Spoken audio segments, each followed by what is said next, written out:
सांगा. माझं नाव संदीप पाटील. माझा प्रश्न असा आहे, आता मार्केटला बघितला तर भरपूर मशीन आहे. 80,000ला पण आहेत, लाखला पण आहेत, किंवा 2 लाखाला पण मशीन भेटतात. असं आयुर्वेदिकमध्ये त्याच्यामध्ये आपल्या केंगनमध्ये आणि त्याच्यामध्ये काय फरक आहे एवढं मला?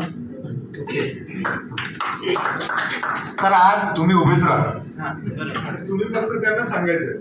तर आज जर बघितलं अशी एक मशीन आमच्या हुपरीमध्ये ज्यांना मी डेमो दिला होता, फार मोठी व्यक्ती आहे, तर आम्ही डेमो दिला होता, त्यांना असं वाटलं की हे मशीन महाग आहे.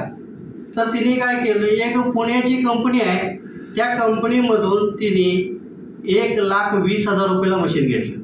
किती? 1,20,000 रुपयाला. आणि 1,20,000ला मशीन घेऊन साधारणतः 8 महिने तिने पाणी वापरलं. तर बघितलं तर 9.5 pHचं पाणी यायचं बंदच झालं आणि 11.5 pHचं पण पाणी यायचं बंद झालं. त्या मशीनमधून 11.5 पाणी येतच नव्हतं. तर मी ज्यावेळी मला तिने बोलवून घेतलं, आम्ही पण हे मशीन घेतलंय. 8 महिन्यानंतर परत मला बोलवली, कारण तिकडची लोक कोणी आलेली नव्हती आणि 9.5 pHचं पाणी येतच नव्हतं आणि 11.5 पाणी तर त्याला ऑप्शनच नव्हता. तर बघितलं तर आम्ही बघितलं 9.5 pHचं पाणी येत नव्हतं, 6.5 ते 7 pHचंच पाणी येत होतं. कालांतरानं परत आणि 1 महिन्यानंतर 1.5 महिन्यानंतर त्यातलं पाणी यायचं मशीनमधलं बंद झालं.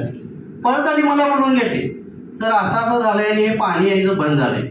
मग त्यांना मी सांगितलं, ओनली वन फक्त केंजन वॉटर जर तुम्ही घेतला असता तर आज हे प्रॉब्लेम तुमचा आला नसता. आणि तिने काय केले की ती मशीन काढून ठेवली आणि माझ्याकडनं केट मॉडेल तिने बुक केलं. असं झालं का बघा.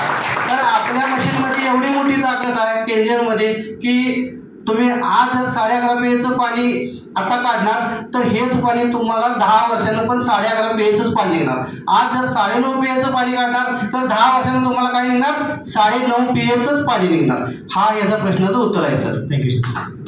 म्हणजे सर 70,000 80,000 1 लाखाच्या मशीन आहेत, त्यामध्ये 11.5 आणि 2.5ची टेक्नॉलॉजी नाहीये. ती फक्त जगभरात केंगन मध्येच आहे. ओके. तिसरा प्रश्न,